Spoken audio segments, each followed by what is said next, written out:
Hello, friends. Welcome to our next video, and I am Dr. Harvinder Singh, creator of Psychiatry Education Forum Academy and our new feature called CME Academy. And this following short video is actually from our CME course number 2, which is Guide to Understanding and Managing Schizophrenia. So let's start this session. And if you're interested in learning more about CME Academy and how to join this CME course, I will see you at the end of this discussion. Let's start this session now. So let's start with risperidone. And we know risperidone comes in oral formulation and long acting injectable. Let's start with the oral formulation first. And we will discuss this in these sections. On the right side, you see that dose response table, right? And on the left, I have summarized the data from this study into these sections, starting with what dose was examined, what was the ED95 value, and what were the dose equivalents for risperidone, olanzapine, haloperidol, and a comment on the dose response graph curve. So, for the risperidone, they found three dose finding study. So the N was 3, as you can see on in the diagram on the right side. And the total N for these study was 664 patients. And the dose examined was between 2 to 16. Wow, 16 is a high dose, as you know, clinically speaking. But they examined between 2 to 16 milligram per day. And the ED95, or I should say the 95% effective dose, was 6 milligram or 6.3, but let's keep it easy to understand, 6 milligram per day. So yeah, that's interesting, right? To hear that you need close to 6 milligram. But very briefly, I will talk about the dose equivalence for the as I mentioned a few minutes ago, risperidone and haloperidol. Those equivalents are very similar. Like here, they both are 1 milligram, but for olanzapine, 1 milligram is equal to 0.4 milligram of oral risperidone, right? So almost double for olanzapine. But let's talk about graph curve now. So you see it's a bell-shaped curve. And after I'm done with all of these antipsychotics, we'll talk about relevance of that.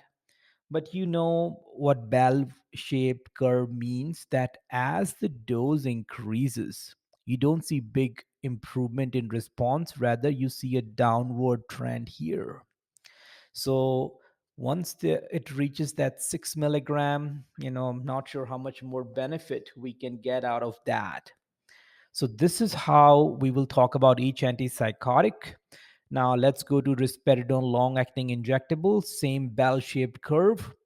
And the doses they examined were 25 milligram every 2 weekly, 37.5 milligram every 2 weekly, and 75 milligram every 2 weekly with placebo.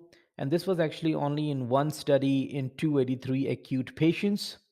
And the ED95 here they found was 37 milligram every 2 weekly.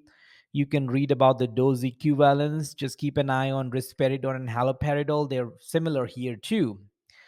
And the graph curve is bell shaped again. So higher doses may not be that efficacious. Maybe they are, but why is graph going down? We'll talk about all that in few minutes, but let's finish all the medications very briefly. So friends, thank you for watching this video. Let's spend some time. It will be few seconds me going over what CME Academy is, what this course is, but I will not take a long time. So this is our second course in our CME Academy, which is our Guide to Understanding and Managing Schizophrenia. And this will be actually included in CME Academy. And what CME Academy is, we have all the we have many chapters in our academy, And I have actually taken few chapters from the academy, and we have CME credits assigned to those. That is what CME Academy is, but please go to psychiatryeducationforum.com/CME Academy to learn more. And for this specific CME course number 2, you will get 7.75 CME credits.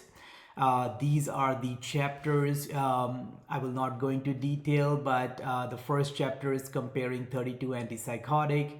Then the second chapter is comparing dose response meta-analysis. I think this is the most important section.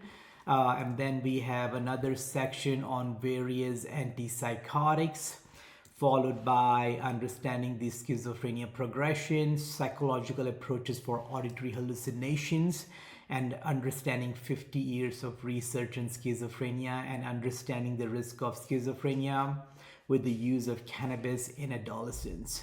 So friends, I hope you will consider joining our CME courses, but please go to psychiatryeducationforum.com/CME Academy to learn more.